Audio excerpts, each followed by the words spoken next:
आज मैं एक फेमस यूट्यूबर के स्केचिंग मेथड को फॉलो करने वाला हूँ टू सी दैट क्या वो टेक्निक वाकई वर्थ इट है। तो मैं बात कर रहा हूँ वन पेंसिल ड्राइंग इस यूट्यूब चैनल की, जहाँ पर वो बंदा एक ही पेंसिल से पूरे पोर्ट्रेट स्केच को बनाता है। उसने लूमिस मेथड को बहुत मास्टर किया हुआ है। तो तुम्हारा एक भी मिनट वेस्ट ना करते हुए हमारा आज का रेफरेंस है मिस्टर बीस्ट, फेवरेट यूट्यूबर है और जिसके just recently 500 million subscriber cross कर चुके हैं। भाई क्या होते हैं वो, 500 मिलियन सब्सक्राइबर्स क्रॉस कर दिए उस बंदे ने। He is a real role model for me. एक दिन ऐसा है कि मिस्टर बीस्ट के साथ कोलैब हो जाए ड्राइंग रिलेटेड। बढ़ते हैं हमारे पहले स्टेप की तरफ, जो होता है हमें पहले लूमिस मेथड को स्टार्ट ही यहाँ से करते हैं। हम पहले सर्कल को ड्रॉ करना है और फिर वर्टिकल हॉरिजॉन्टल लाइन को ड्रॉ करना है। ये हमारा एक लूमिस मेथड का बेसिक स्ट्रक्चर होता है। ये जो स्ट्रेट लाइन होती है वो हमारे फेस के एंगल को दर्शाता है और जो हॉरिजॉन्टल लाइन होती है आईब्रोज की लाइन होती है। अब देखो मोस्ट ऑफ द टाइम क्या होता है ना कि जब हम सर्कल को ड्रॉ करते हैं प्लस साइन बना देते हैं बीच में। ये जो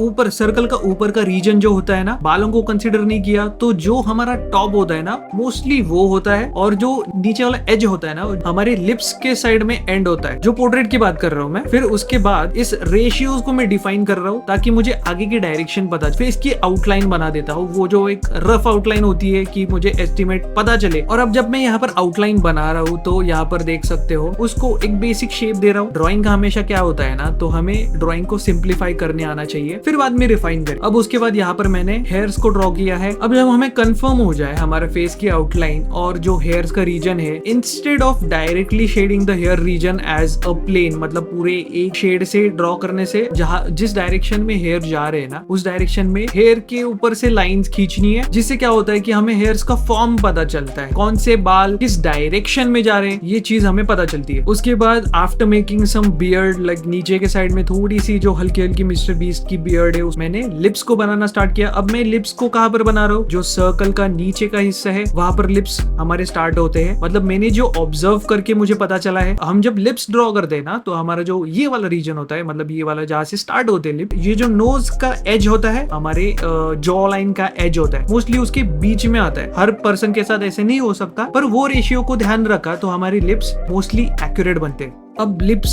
एंड माउथ को बनाने के बाद मैं नोज को ड्रॉ कर रहा हूँ। नोज को फॉर्म देने वाला फैक्टर जो होता है, मतलब यानी जो होल्स होते हैं, फिर उसके साइड का जो बॉर्डर होता है वो नोज को शेप देता है। और ये जो ये वाली शैडोज होते हैं, इस शैडोज की हेल्प से नोज को एक शेप आ जाता है। फिर उसके बाद मैंने यहाँ पर आईब्रोज को ड्रॉ किया। अब आईब्रोज कैसे ड्रॉ करते हैं, मोस्टली हम यहाँ पर स्लैंटिंग लाइन का यूज करेंगे जो मल्टीपल डायरेक्शंस में जाती है, राइट फ्रॉम लाइक यहाँ से लेकर, मतलब सेंटर से लेकर जब हम आउटवर्ड डायरेक्शन को मूव करते हैं टीप हो जाते हैं। फिर यहाँ पर हम मल्टीपल, मतलब दोनों डायरेक्शंस के स्लैंट्स को यूज करते हैं। ओके, आफ्टर दैट मैंने डिसाइड किया कि मुझे मुस्टैच को बनाना है मिस्टर बीस्ट के। मुस्टैच को बनाने के बाद मैंने ईयर्स को ड्रॉ किया। पर जब भी मैं फेस को बनाता हूँ, यानी जब भी मैं ट्राई करता हूँ फेस को ड्रॉ करने के टाइम्स, बट मैं हमेशा आंखों को लास्ट बनाता हूँ, यानी जब फेस का स्ट्रक्चर पूरा हो जाए ना उसके बाद ही मैं आंखों को ड्रॉ करता हूँ। एंड एज यूजुअल आंखों को ड्रॉ करते समय ये ध्यान रखना है उन दोनों के बीच का जो डिस्टेंस, साइड का जो हमारे फेस की आउटलाइन है, उस रेशियो को ध्यान रखना है।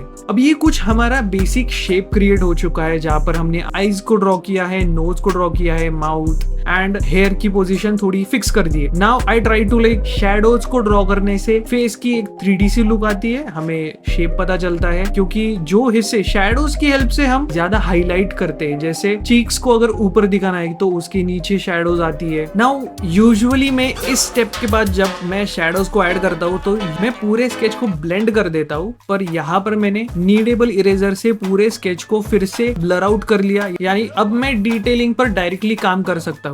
अब डिटेलिंग की शुरुआत में यहाँ पर बालों के साथ करने वाला हूँ, जहाँ पर बालों की डायरेक्शन में जो डार्क वैल्यूज होती है उससे स्टार्ट करूंगा। अब जिस डायरेक्शन में हमारे बालों के स्ट्रैंड्स जाते हैं, स्ट्रोक्स को हल्के हल्के स्ट्रोक्स से उसको और ज्यादा डार्क करते जा रहा हूँ। बालों को करने के बाद मैं यहाँ पर मुस्टैच और बियर्ड उसे और कंफर्म करता हूँ, क्योंकि देखो बाल मतलब हमारे फेस के ऊपर के जो बाल होते हैं ना, डार्केस्ट वैल्यूज होते हैं, वन ऑफ द डार्केस्ट होते हैं, यानी जैसे आईब्रोज हो गई, हमारे बाल हो गए, हमारी बियर्ड यानी मुस्टैच हो गई, और डार्क वैल्यूज जो होती है हमारी लिप्स। अगर मैं स्माइल कर रहा हूँ तो ये जो शैडोज क्रिएट हो जाते हैं जो मोस्टली एक्सट्रीम एंड्स की तरफ होते हैं, तो उसे डार्क कर रहा हूँ। फिर नोज के नॉस्ट्रिल सबसे डार्क होते हैं। और रिमेंबर मैं यहाँ पर 6B पेंसिल या 8B पेंसिल का यूज कर रहा हूँ। अब ये क्योंकि मैं यहाँ पर डार्क वैल्यूज को ऐड कर रहा हूँ इसलिए सिर्फ ग्रेफाइट यूज कर रहा हूँ, यहाँ पर नो चारकोल बिल्कुल। अब यहाँ पर मैं डार्क पेंसिल का यूज करके आईज को ज्यादा डार्क कर रहा हूँ। अब जैसे देख रहे हो मिस्टर बीस्ट के फेस के ऊपर ज्यादा डार्क वैल्यूज नहीं है, क्योंकि उसके बाल भी ब्लैक कलर के नहीं है, ब्राउन कलर के हैं। तो इसलिए यहाँ पर थोड़े से शेडोज को ही ऐड करके फिर मेकअप ब्रश की हेल्प से मैंने पूरे बालों को थोड़ा सा ब्लेंड कर दिया। एट दी एंड पेंसिल का काम हो जाए तो वो मैकेनिकल इरेजर से मैंने हाईलाइट्स ऐड किए जो बालों के ऊपर होते हैं, क्योंकि